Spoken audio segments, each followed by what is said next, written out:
श्री स्वामी समर्थ अध्याय 7 श्री गणेशाय नमः। जय जयाजी निर्गुणा, जय जयाजी सनातन, जय जय जय गणना लोकपाल सर्वेशा अक्कलकोटी महाराज नृत्य समर्थ चरणी जायांची भक्ती सुअस्थिर सेवा नित्य करते जाणून येते परब्रह्म वेदांत आवडे जराशी श्रवण करते दिवस निशिर करते शास्त्रासी वेतने देवने ठेवले त्या समय मुंबपुरी विष्णू ब्रह्मचारी प्राकृत भाषण वेदांतावरी करून लोक उपदेशित त्यास या नावे अक्कलकोटी हेतू उपचार रूपपटी बहुत करून कटपटी भुवांसी शेवटी आणि रंजन रूपमंदिरी वेदांत चर्चा ब्रह्मचारी करीती ते नियंत्री नृपती बहु सुखावे ख्याती वाढली लोकात स्तुती करती जनसमर्थ सदा चर्चा वेदांत राजगृही होत असे. एके दिवशी सहजस्थिती ब्रह्मचारी दर्शन येते श्रेष्ठ जन सांगत चिकित्य होते त्यावेळी पाहावया तिचे लक्षण ब्रह्मचारी करीती भाषण काही वेदांत विषय काढून प्रश्न करीती स्वामींची ब्रह्मपद तथाकार काय केल्याने होईल निर्धार ऐसे 19 राजा असले मुखी काही न बोलती वारंवार असे करते पाहुणी अशी विचित्रवृत्ती बुवा म्हणती काय म्हणे हातो वेडा संन्यासी बुरळ पडली लोकांची लागले व्यर्थ भक्तसी आणि ढोंग माजविले तेथून निघाले ब्रह्मचारी आले सत्वर बाहेरी लोका बोलते हसे तरी तुम्ही व्यर्थ फसला पाहुणे तुमचे अज्ञान यांचे वाढले ढोंग पूर्ण वेदशास्त्रधिक ज्ञान याते काही असे ना ऐसे ब्रह्मचारी बोलून आपले आपल्या स्वस्तांनी विकल्प पातला म्हणे स्वामींचे तुच्छ माहिती नित्य नियम सारून ब्रह्मचारी करती शयन जवळी पारशी दोघे जण ते निद्रिस्त झाले निद्रा लागली बुवांसी लोटली या काहींशी एक स्वप्न तयांशी चमत्कारिक पडलेसे आपल्या अंगावर रुचिक एकाएकी पडले असंख्य त्या महाविषार्थातून एक दंश आपणा करत असे ऐसे पाहुणे ब्रह्मचारी खडबडीने उठले लोकरी बोबडी पडली एकरी शब्द एकानं बोलवे जवळी होते जे पारशी जागृत आली तयांशी त्यांनी धरून बुवांशी सावध केले त्यावेळी मग स्वप्नीचा वृत्तांत तयासी सांगती समजतं म्हणती आता काय अर्थ ऐसी स्वप्ने काही पडती असं दुसऱ्याच दिवशी बुवा आले स्वामींपाशी पुस्तक मागील प्रश्नाची कथा स्वामी असले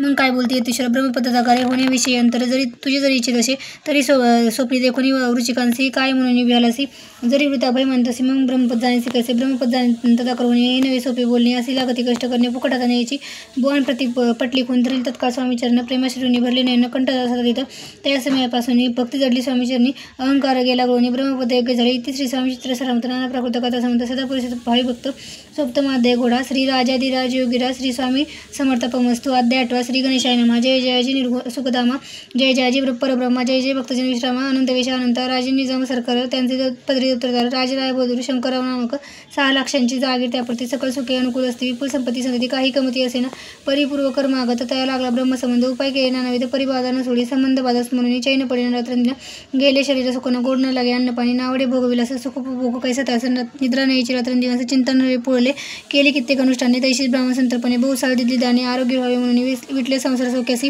त्रासले या भोव्यात्रेसी कृष्णवर्ण आला शरीराशी रात्र दिन चैनसे कोण लागे जावे शरण मजोरी कृपा करी लोकोन सोडविले व्याधीपासून ऐसा कोण समर्थ मग केला एक विचार प्रसिद्ध क्षेत्र श्री गणगापूर तेथे जाऊन येऊ दत्त सेवा करावी सेवा केली बहु ऐसे लोटले 3 मास एकी रात्री तयास स्वप्न दृष्टांत झाला अक्कलकोटी जावे तेव्हा तेथे करावी स्वामी सेवा येती वैष्णी भाव धरावा त्याने व्याधी जाय दूर तरी तेथे त्याची राहिली आणखीन अनुष्ठाना पुन्हा तयासे स्वप्न पडले अक्कलकोटी जावे तेथे त्याची राहिले आणखीन अनुष्ठान आरंभिले पुन्हा तैसे स्वप्न पडले अक्कलकोटी जावे तो हे जाणून हित गोष्टी माणसे विचारून शेवटी त्वरित आले अक्कलकोटी प्रिय पत्नी सहित तया नगरीचा नरनारी कामधंदा करिता घरी स्वामी चरित्र परस्परी प्रेमभावे सांगती कित्येक प्रातस्नानी करून पूजा द्रव्य घेऊन अर्पवया समोरचरणी जाते तिथोरेने इति श्री स्वामी चरित्र सारामत नाना प्राकृत कथा समंत सदा परिषद प्रेमभक्त अष्टमोध्याय घोडा इति श्री स्वामी चरित्र विंध्यापमस्तु इति श्री स्वामी चरित्र सारामत अष्टमोध्याय घोडा श्रीस्तु शुभम भवतु अध्याय 9 श्री गणेशाय नमः.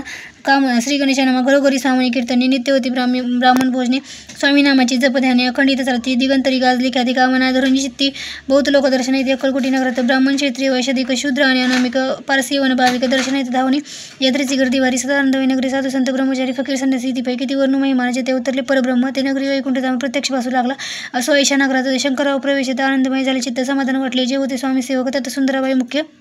स्वामी सेवा सकाळी कधीच्या हस्ते होत असे व्याधी दूर करावी म्हणून विनंती कराल स्वामीचरणी प्रिय तरी आपणाला लागून द्रव्य काही देईन बाईसी द्रव्य लोक पुन्हा आनंद लेते जे म्हणे मी इतके करीन 2 सहस्र रुपये द्याल की ते म्हणती बाईसी इतके करे जरी करीसी तरी 10 सहस्र रुपयांचे देईन सत्यवचन हे बाई विस्मित झाली अंतरी ती म्हणे हे सत्य जरी तरी उदक घेऊन करी संकल्प आपण सोडावं शंकरराव तैसे करता बाई आनंद ती म्हणे मी प्राचून या स्वामींप्रती कार्य आपुले करीन बाई स्वामींची बोले वचन हे ग्रस्त थोर कुलीनं परिपूर्वे कर्मे या लागून ब्रह्मसंबंध पीडितो तरी आता कृपा करून मुक्त करावे व्याधीपासून ऐसे एकता वरदानी समस्त तेजून उठले यमुना स्मशानभूमीत आली येथे राजे त्वरित एका नूतन खाजेत निजले छाटे टाकून सेवे करी शंकरराव असे म्हणती लीला करून यशी चुकविले तुमच्या मरणास निश्चय मानसी धराव. शंकररावे त्या दिवशी खानातीतल्या फकीरांशी आणि शेकून उजारक्याचे एक खफणी चढविली. मग काही दिवस लोटत स्वामी राजा आज्ञापित बारीक वाटून निंबपत्र 10 मिनिटात घालावे ते घ्यावे व औषध त्यांनी जाय ब्रह्मसंबंध झाला. स्वामीराज वैद्य व्याधी पळयापणाची प्रकृतीचे आराम पडला. राव गेले सोनकराला. काही मास लोटता याला ब्रह्मसंबंधी सोडले. मग पुन्हा आनंदीचे दर्शन आले. अक्कलकोटा घेऊन स्वामी दर्शनाचे आनंदित झाले. म्हणती व्याधी केल्यानंतर रुपये देईन 10 सहस्र ऐसा केला निर्धार त्याचे काय करावे. महाराज आज्ञापिती गावाबाहेर मारुती तेथेच चिंती मठ तुम्ही बांधा ऐशी एकांत स्थानी राहणार नाही कोणी ऐसी विनंती स्वामीचरणी प्रेम कारभारी करीतात ती सर्व अनुमती देते. तिची मठ बांधा चुनीगतची कीर्ती शंकररावाची अजरामर राहिली. तिसरी स्वामी चरित्र सारामत नाना प्रकट कथा सांगतो सतपुरुष भाई भक्त 9 अध्याय गोडा श्री स्वामी राजपूत श्रीस्तु शुभम भवतु.